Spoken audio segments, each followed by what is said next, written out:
Moving on, ఎంఎస్పీకి చట్టబద్ధత సహా వివిధ సమస్యలను పరిష్కరించాలని డిమాండ్ చేస్తున్న రైతులు మరోసారి ఢిల్లీ బాట పట్టారు. ఢిల్లీ చెలో చేపట్టేందుకు శంభు సరిహద్దు వద్దకు చేరుకున్నారు. పంజాబ్, హర్యానా, ఉత్తరప్రదేశ్ సహా పలు రాష్ట్రాల నుంచి వేలాదిగా తరలివచ్చిన శంభు కనౌరి బోర్డర్ల వద్ద వేచి చూస్తున్నారు. మధ్యాహ్నం 1 గంటకు మార్చ్ ప్రారంభించనున్నారు రైతులు.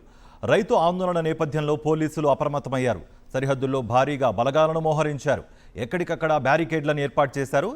శంభు సరిహద్దుకు ఇరువైపులా భద్రతను మరింత పటిష్టం చేశాయి భద్రతా బలగాలు. పారామిలిటరీ బలగాలను మోహరించారు.